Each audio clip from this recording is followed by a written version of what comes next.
imika waxaanu ka baxaynaa xaruntii madaxtooyada madaxweynuhu kormeer buu u baxayaa oo dabcan qayb ka hawlihiisa uu maalintii qabto madaxweyne xaggee soo booqanaysaa maanta jidad laami ah oo magaalada laga dhisayo oo socda oo kuwada ugu horeeya aan filayno in laamida la dhigo bishan July madaxweyne su'aal shakhsi ah haddaan ku weydiiyo dhaqdhaqaaqaagii siduu bariga hore ahaan jiray imika maaha sida la qiyaasi karo mar kasta waa in ay kula socdaan ciidamadaada ammaanka iyo wasiiradaada iyo madaxda kale sidii bariga hore aad u socon jirtay uma socon kartid waxaana dadku kugu tilmaamaan gaar ahaan asxaabtaadu inaad tahay nin aad u furfuran taasi isbeddel intee lag bay ku keentay noloshaada caadiga ahayd mas-uuliyaddan cusub socodka keliya ma ahee dhaqankaaga kale xitaa way saamaynaysaa markaasaad sheegtay anugu qof inta badan inuu si xora isaga socdo bartay baan ahaa oo meeshuu rabo iska mara ciduu doonay la macaamila wuxuu rabo iskaga hadla oo xora weliga kaftanka iyo sheekooyinkana jecel weliba marka wixii oo dhan dee way soo koobmayaan maadaama wax walba oo hadda aad qabato ama meel walba ood marto ay macno siyaasadeed samaynayso way ku xadidaysaa noloshaada markaa runtii caqabad bay dhinaca ka keentay gartay maxaa ugu weyn aad dareentaa markaa noloshaadii hore ka maqan waxaa ka maqan sida xorta ee wada sheekaysiga saaxiibada sida xorta soo booqashada tegidda xidhiidhinta ama in adiga lagu yimaado intaan karayo in aniga la yimaado waan isku dayaa in ugu yaraan dadkii asxaabta iyo saaxiibada ilaaha inaan maaragtay kala go' inuuna imaan ku dadaala laakiin inaad si xora ehelka iyo qaraabada iyo saaxiibada uga warhayso ugu tagto waxaa kaloo miiskareeyaa inaa dee meelihii bulshada isugu imanaysay si xora aad u fadhiisato inaad makhaayadii fadhiisan karayn meelishaa laga cabayay kafeel aad tagto amaha sabtidii hadda awalba dee shaqooyinkaan haynaa awgeed 5 cisho kale waa shaqayn jiray sabtidii hadda oo kale in maaragtay aad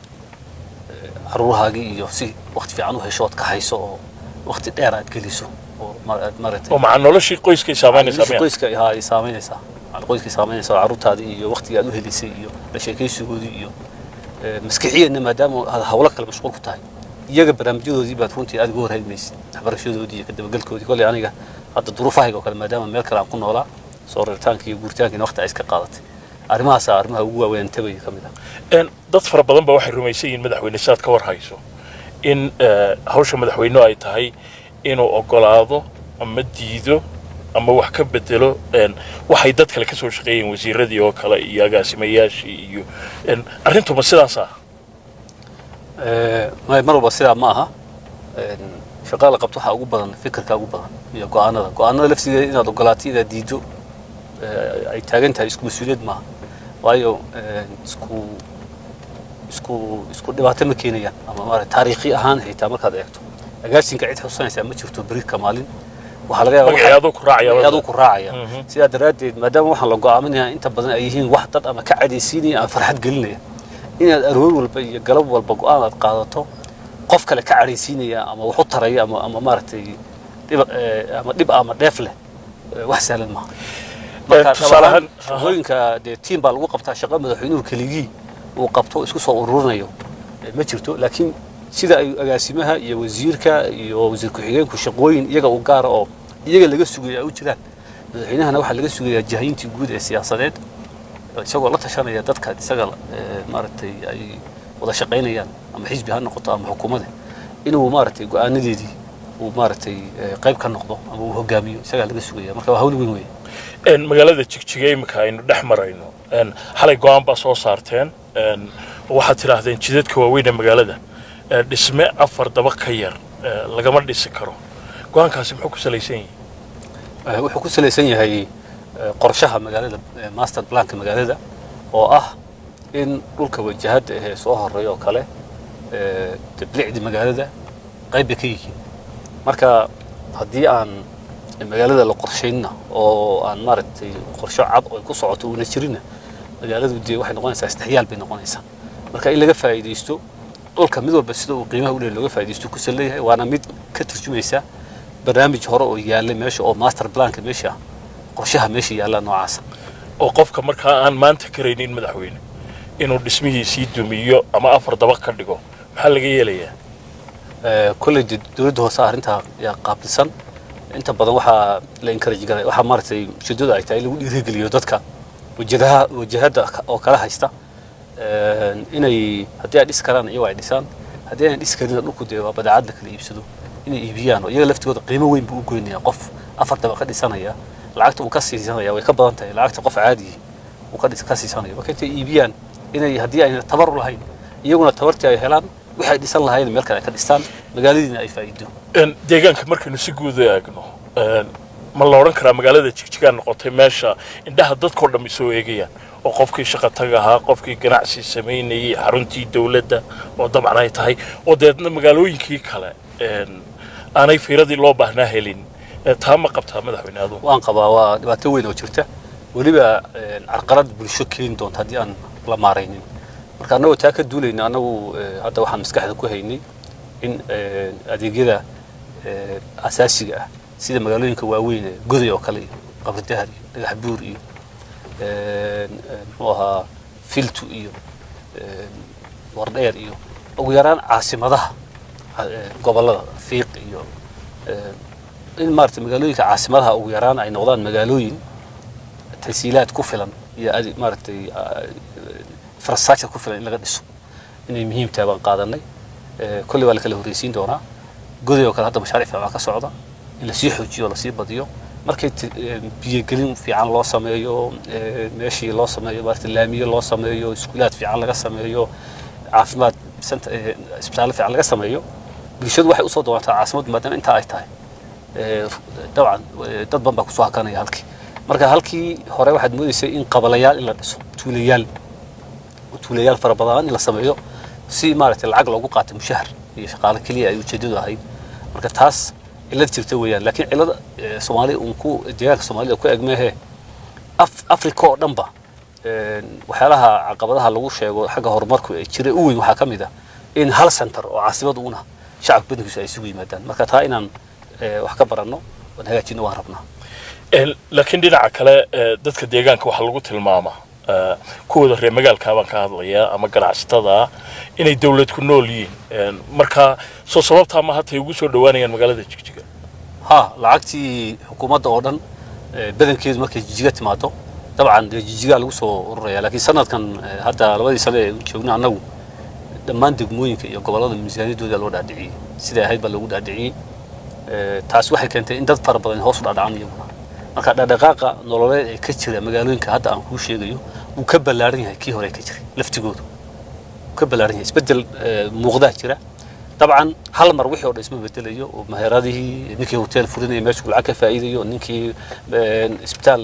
samaysanayay private ninkii farmasi samaysanayay meesha uu wax badan ka faa'iidayo waa meesha caasimada oo dadka ay haystaan dhaqaale wax ku iibsadaan purchasing power uu xoog leeyahay laakiin hadda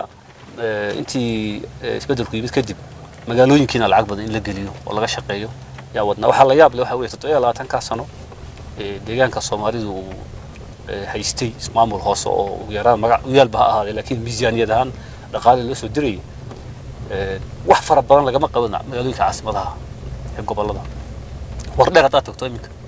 sidii ahayd ba iska tahay magaalada Salaami ma laha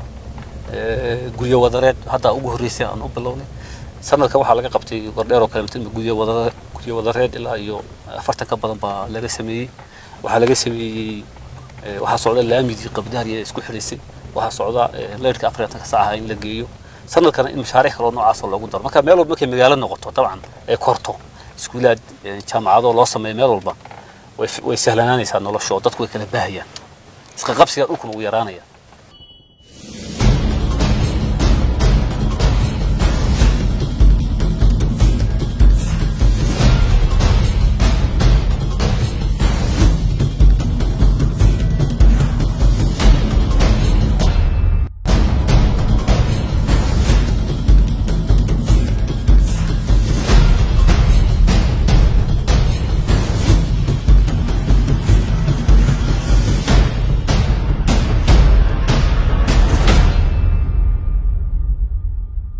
wararka dunida sida la socotaa wararka dunida waxaad la socotay telefishinkana wasaan ku sheegay ilaa inta badan 9 10 inta u dhaxaysa waa xilliga aan wararka iyo waxaas jagarayo 9 inta 10 u dhaxaysa marar badan oo waxa jirta aad xafiiska fadhiyin oo sidoo kale ama meel shaqo u socoto safrayso ama gaari ay ku jirto oo laga yaabo in telefonkaaga kala socoto wixii soo kordhay wararkooda laakiin waxa ka sii muhiimsan tahay si toos ah maartay lagu soo diraya media monitoring aad u helaysaa oo wixii soo kordho yaa ku soo diray markaa shaqahan wala ugu soo diray xafiiska qusayso waxaan leeyahay la taliyaal xafiiska heer deegaan miya heer deegaan la taliyaal dhinaca saxaafadan leeyahay ku soo diraya dad yow kale oo mas'uuliyiinta ka tirsan oo waxay arkaan ay sidaadan waxaan qusay ku soo diraya WhatsApp xagga social media waxa la sheegay inaad aad iyo aad ugu xirantahay waan ku xidhnaan jiray berigii hore tiiba taas kulli halkaas su'aal ka timid baa laga yaabaa haay laakiin waan la socdaa social media waxa ka socda sida mas'uuliyiinta kale ay uga socdaan waxaan isleeyahay qarnigan hadda lagu jiro saxaafadda social media wax badan ay qorto waa waxyaalaha dareenka dadka iyo waxa ku saabsan wada ogaanaysa hadda xitaa aad u akhriin qof baa ku sheegay saas la soo qoray ma ogtahay saas soo qoraanaya waa berigii aan social media ku dagaalami jirnay dagaalka lama jirin xogta dadka aas leedahay meeliyaan aad soo bandhigi jirnay dadka kula soo hadlo waxa ku oranaya war meeshan adoo shaqaysan weyn baa tahay maxaa ku dhex dhigaba yalla oran jiray hadda waxaad moodaa in baraarug uu jiro in fahan hadda la qaatay in social media ay tahay meel qofku ujeedooyinka uu rabo sida isagu rabo uu fudin karo ma la oran karaa dhinaca kale waxa weeye meel Soomaalidu ay ku kala war qaataan oo subaxii markaad soo toosto meel kasta wixii ka dhacay oo Soomaali joogtaad helayso waa la oran karaa waliba waxay keentay digital nation Soomaaliya ay wurtay oo midnimadii Soomaalida iyo qowminimadii Soomaalida way xoojisay la oran karaa oo qofka captain lagu dilay Soomaaliga ilaa Djibouti waa laga baroranaya xaaladda laga soconaya qofku marka rood soo tooso Soomaaliga ama Djibouti ha joogo ama Soomaaliya ha joogo ama Ethiopia ha joogo social media isku dad baa leeyahay isku waxba la xiiseynaya haday wax heesa soo baxaan taas la wada dhigeysanaya haday gabay soo galaan hadii majaajulooyin soo galaan hadii draamooyin soo galaan hadii dhacdooyin xun ay soo baxaan halkaas laga wada soconaya marka wada isku xiran isku warabay noqonayaan marka wax badan buu xaga ka soo kordhiyay isku xidhnaan buu keenay baad leedahay laakiin dhinaca kalena jahwareer far badan buu keenaya oo wararkii hubsimalaan maadaama marka hore bayna Soomaaliyahan ay anu dhalanay wax kasta lagu qorayaa waxa lagu qoranaa dadka badankiisu af isku sii gaarsiinaya saasaalay baa leeyahay oo isku gudbinaya arrimahaas ya soo kordhay xagga social media